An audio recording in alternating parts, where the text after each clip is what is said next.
Le film commence en 1925, en Alaska, où un conducteur de traîneau nommé Sepala rentre chez lui avec l'aide de ses chiens. En chemin, Sepala passe près du village où il habite et finit par être curieux car il se rend compte que toutes les boutiques sont fermées. À ce moment-là, son ami Dan apparaît et lui explique qu'une maladie est arrivée au village et affecte plusieurs jeunes. Pour aggraver la situation, Dan lui dit que 5 jeunes ont déjà perdu la vie à cause de la maladie et il demande l'aide de Sepala et de ses chiens pour aller chercher des médicaments. Après cela, Sepala part et arrive à une réunion où le maire, nommé George, dit aux habitants qu'il existe un médicament capable de guérir la maladie, mais que pour l'obtenir, il faudrait faire un long voyage en avion. À ce moment-là, Sepala dit que pendant qu'il était dans les montagnes avec ses chiens, il a vu une grande tempête s'approcher et que c'est pourquoi il ne sera pas sûr d'envoyer des avions chercher le médicament. Sepala continue en disant que sur le chemin du retour à la maison, son chien nommé Togo. Il a vu quelques animaux, mais pour la première fois, il a décidé de ne pas les attaquer car il s'est rendu compte que la tempête était trop dangereuse. En raison de cela, le maire croit à l'histoire et décide d'ordonner que ce soit Sepala qui aille chercher le médicament. Cependant, Sepala quitte l'endroit sans rien dire car il sait que cette mission sera très difficile.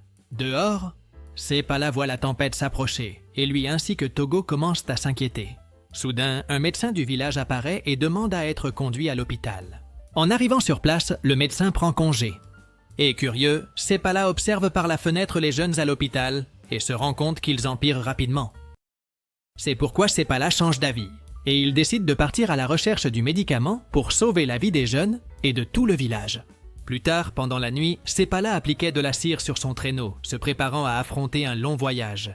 À cet instant, l'épouse de Sepala, appelée Constance, apparaît et se montre inquiète pour le voyage que son mari s'apprête à faire. Finalement, lorsque Sepala est sur le point de dormir, il en profite pour parler avec Constance et lui dit qu'il doit accepter cette mission, car il connaît tous les jeunes qui sont à l'hôpital. En entendant cela, Constance accepte finalement la décision de son mari, mais elle lui demande de ne pas emmener Togo dans le voyage, car il ne survivrait pas, étant donné qu'il est un vieux chien. Soudain, alors qu'ils discutaient, le maire apparaît et révèle à Sepala qu'ils n'utiliseront pas d'avion pour chercher le médicament et que seul lui pourra continuer la mission. Plus tard, Sepala parle avec Togo et lui dit qu'ils affronteront bientôt une mission difficile. C'est pourquoi il a besoin qu'il obéisse à ses ordres. Après cela, il prépare les autres chiens pour le voyage et lorsque Constance apparaît, il lui fait ses adieux, lui disant qu'il reviendra avant qu'elle ne s'ennuie de lui. Ensuite, Constance dit également au revoir à Togo et rentre chez elle, bien qu'elle ait un mauvais pressentiment. Le lendemain, tous les habitants du village voient Sepala et ses chiens partir et ils espèrent qu'ils pourront les sauver. En peu de temps, Sepala et ses chiens commencent à affronter les premières difficultés, car une grande tempête de neige apparaît devant eux. Pour protéger sa vue, Sepala met des lunettes, tandis que Togo guide les autres chiens, car il est le leader. 12 ans avant la mission, Sepala venait de rentrer chez lui lorsqu'il voit Constance s'occuper de Togo, qui venait de naître. En voyant le petit chiot, Sepala dit qu'il vaut mieux laisser la nature s'occuper de lui. Cependant, Constance insiste pour s'en occuper et sans autre option, Sepala accepte. Quelques mois plus tard, Togo avait un peu grandi et commençait à causer des problèmes à Sepala, car l'animal n'obéissait pas à ses ordres. Cependant, Constance dit que, malgré cela, le chien est très rapide et conseille à son mari de le mettre à tirer le traîneau. En entendant cela, Sepala refuse et dit qu'il donnera le chien à son amie, ce qui contrarie Constance, car elle s'y était attachée. De plus, Sepala dit à sa femme de ne pas s'attacher aux chiens, car ce ne sont pas des animaux de compagnie, mais des animaux de travail. Plus tard, Sepala remet Togo à son ami, qui le met dans une cage. Rapidement, Togo commence à pleurer, ce qui attriste Constance. Quelques jours plus tard, l'ami de Sepala revient avec Togo, disant qu'il ne peut pas garder le chien car il est très agité et n'obéit à personne. Revenant au présent, Sepala et ses chiens ont dû quitter le traîneau pour traverser une montagne couverte de neige. Quand ils arrivent au sommet de la montagne, Sepala dit à ses chiens que la partie facile est terminée. Puis il remonte sur le traîneau pour descendre la montagne et atteindre l'autre côté. Alors que tout semblait bien se passer, une falaise apparaît devant eux et, grâce à ses compétences, Togo parvient à faire arrêter les autres chiens pour que personne ne tombe. Cependant, Sepala ne parvient pas à s'arrêter et commence à tomber vers la falaise. Heureusement, à ce moment-là, Sepala utilise son piolet et parvient à s'accrocher. Inquiet de ne pas pouvoir tenir longtemps, Sepala ordonne à Togo de tirer les autres chiens vers le haut. Bien qu'il remarque que l'endroit est glissant, Togo accepte et commence à courir, en montée, entraînant les autres chiens avec lui. Après cela, Sepala se réjouit que Togo ait obéi à ses ordres, mais à cet instant, il se rend compte que la patte du chien est blessée.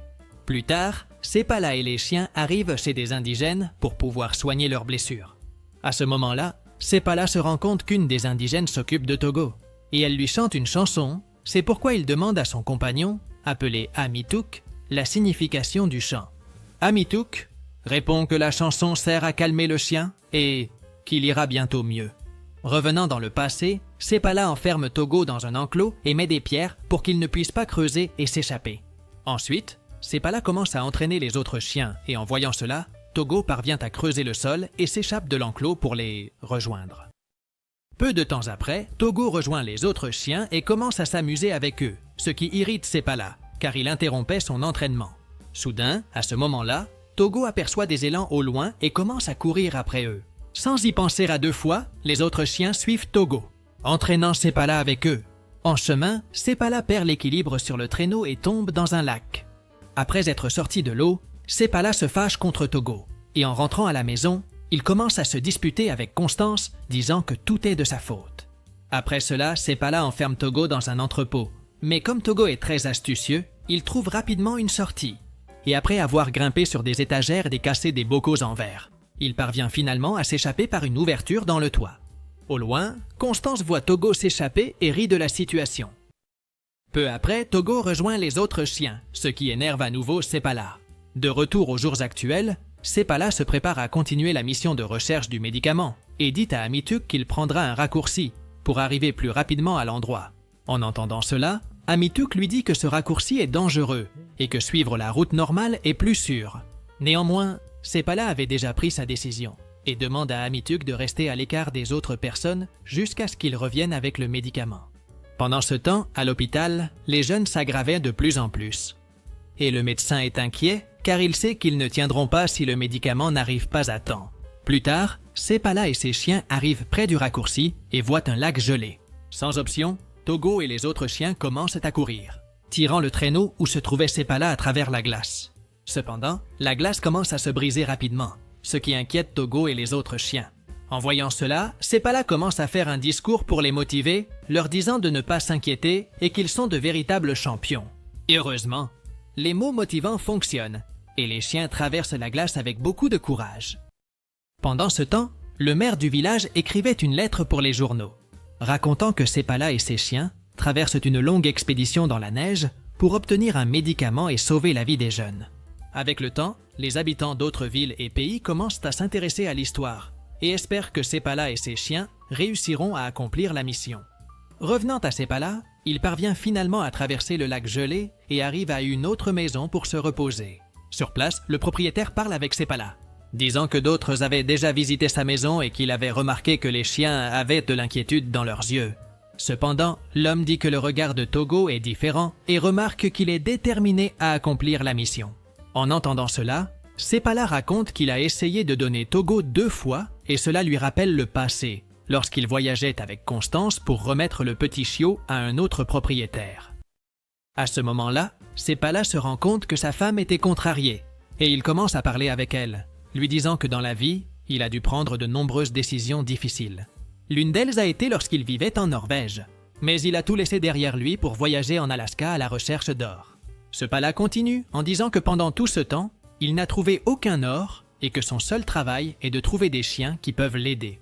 Plus tard, Sepala arrive chez une femme parce qu'il a l'intention de donner Togo. À cet instant, la femme révèle qu'elle veut adopter Togo parce qu'elle a besoin d'un chien pour éloigner les loups sauvages qui rôdent dans la région. Après cela, Sepala et Constance s'en vont, laissant Togo inquiet et désireux de les suivre. Après plusieurs tentatives, Togo se rend compte qu'il ne peut pas s'échapper car les fenêtres et les portes étaient bloquées avec des chaises, l'empêchant de sortir. Cependant, Togo remarque bientôt qu'une des fenêtres n'a pas de chaise et sans y penser à 2 fois, il saute, brise le verre et s'en va. Peu de temps après, Togo trouve Sepala, ce qui le surprend car il se rend compte que le chien a un excellent odorat et peut suivre une piste de très loin. Après cela, Togo se met en tête des autres chiens pour les diriger mais Sepala l'arrête et le place à la fin du groupe. Sur le chemin du retour à la maison, Sepala se rend compte que Togo est plus rapide que les autres chiens. Et c'est pourquoi il décide de le mettre en tant que leader. En rentrant à la maison, Constance est heureuse de voir que Sepala a finalement accepté Togo comme partie de l'équipe. De plus, Sepala dit à Constance que Togo est un chien leader et qu'il l'aidera à chercher le médicament pour la ville. Revenant au présent, Constance rend visite au maire, qui lui parle d'un plan qu'ils organisent. Le plan consiste à ce que plusieurs équipes se passent le médicament, parmi elles, de sorte que Sepala le reçoive à mi-chemin et n'ait pas à aller jusqu'à la destination finale. En entendant cela, Constance dit que le plan ne fonctionnera pas, car Sepala prendra un chemin plus court pour arriver plus vite. Et c'est pourquoi il ne rencontrera pas l'équipe qui transporte le médicament. Pendant ce temps, Sepala continuait sa mission, mais commençait à se sentir épuisé. D'un autre côté, l'un des membres de l'équipe qui transportait le médicament, nommé Henry, essayait de trouver Sepala, parce que, étant son ami, il savait qu'il prendrait un raccourci. Soudain, les chiens de Henry voient des élans sur le chemin et veulent les suivre, mais il les arrête. Alors, Henry réorganise les chiens, quand à ce moment-là, il voit Sepala passer à proximité. Rapidement. Henry essaie de l'appeler, mais Sepala ne l'entend pas, car il était très fatigué. Avec cela, Henry se sent triste et commence à se lamenter de ne pas pouvoir lui remettre le médicament. Mais peu après, il voit Sepala revenir de loin, car Togo avait entendu sa voix et avait décidé de revenir. Plus tard, Sepala et ses chiens se reposent chez son ami. Et Henry en profite pour lui parler de toutes les équipes qui ont transporté le médicament jusqu'à lui. Ensuite, Henry demande à Sepala de laisser Togo avec lui, car le chien était trop épuisé pour retourner en ville. Agacé d'entendre cela, Sepala refuse, disant que Togo est le leader et ne peut pas rester en arrière. Rapidement, Sepala s'excuse d'avoir été arrogant et remercie Henry de se soucier de la santé de Togo. Le lendemain, Sepala prend le médicament des mains de Henry et commence immédiatement le voyage de retour en ville avec ses chiens. En chemin, Sepala décide de traverser le lac gelé, car c'était le seul raccourci pour arriver plus vite. Cependant, la glace commence à se briser rapidement. Mais Sepala les motive une fois de plus. 10 ans auparavant, une course de traîneau se déroulait en ville, et Sepala était l'un des participants, mais personne ne l'appréciait car il ne gagnait jamais. Cependant, tout le monde a été surpris lorsque Sepala a réussi à dépasser un concurrent nommé Scott, qui était en tête de la course. De plus, Sepala avait l'avantage parce que Togo était le leader, et il faisait courir les autres chiens plus vite. Après cela, Sepala franchit enfin la ligne d'arrivée et tout le monde est impressionné qu'il ait remporté le tournoi. Revenant au présent, Sepala et ses chiens étaient en danger, car la glace s'était brisée et un lac était apparu devant eux.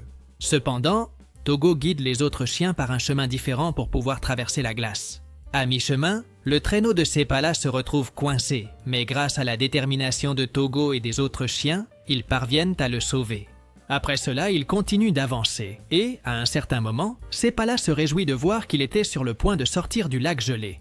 Cependant, à sa grande surprise, il se rend compte qu'il ne pouvait pas traverser, car une partie de la glace avait fondu. Après avoir réfléchi un peu, Sepala place un crochet avec une corde sur la glace et attache l'autre extrémité à Togo.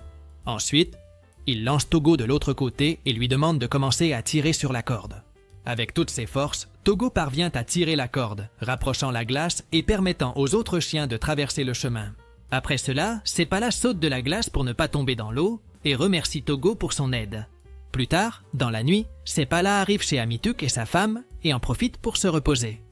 Le lendemain, Sepala et ses chiens continuent le voyage de retour vers la ville, mais en chemin, ils sont surpris par une tempête de neige, ce qui les empêche d'avancer.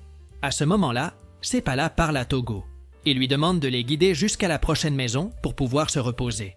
Cependant, en chemin, la tempête s'intensifie et comme Sepala est très fatigué, il finit par s'endormir. Plus tard, Sepala se réveille et s'inquiète en voyant Togo allongé sur le sol, sans force pour se lever.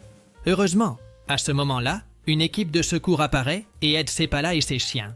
Finalement, Sepala arrive à une maison pour se reposer avec Togo et l'un des membres de l'équipe, nommé Gunnar, prend le sérum et l'apporte à la ville. Le lendemain, Gunnar arrive au village et remet le médicament pour que le médecin l'apporte à l'hôpital. Après cela, un journaliste apparaît et prend des photos de Gunnar et de ses chiens, croyant qu'ils ont fait tout le voyage et obtenu le médicament. Avec le temps, tous les jeunes du village se rétablissent et les habitants se réjouissent, y compris le médecin. Plus tard, Sepala rentre à la maison et met Togo au lit, car il était très fatigué. Le lendemain, Constance est contrariée parce que les journaux disent que Gunnar et ses chiens ont été ceux qui ont cherché le médicament et non Sepala. Soudain, quelques voisins du village apparaissent et leur offrent des cadeaux parce qu'ils savent que c'était Sepala. Et ces chiens qui ont obtenu le médicament. Plus tard, dans la nuit, une jeune fille apparaît et donne à Sepala une miniature de Togo en remerciement d'avoir sauvé tous les jeunes du village. Ensuite, la jeune fille demande si Togo va survivre, car il semblait de plus en plus faible. Agacé, Sepala sort de la maison parce qu'il ne supporte pas l'idée de perdre son chien. Le lendemain, Sepala décide de sortir travailler, mais il laisse Togo à la maison. Cependant, Togo voulait être près de Sepala et parvient à s'échapper de la maison pour le rejoindre. À ce moment-là, Sepala se rend compte que Togo n'était pas seulement un chien qui tirait son traîneau, mais un véritable compagnon. Quelques mois plus tard, Togo a des petits et les voisins se disputaient pour garder les chiots. Dans la scène finale, Togo quitte ce monde et à un moment donné, tandis que Sepala continue son chemin avec ses chiens, il voit Togo au loin et il se rend compte qu'il sera toujours à ses côtés. Avec cela, le film se termine. Si tu as aimé cette vidéo, n'oublie pas de t'abonner à la chaîne, de mettre un like et profite pour voir d'autres résumés incroyables qui sont disponibles pour toi. Je vous dis au revoir pour l'instant et on se voit dans la prochaine vidéo.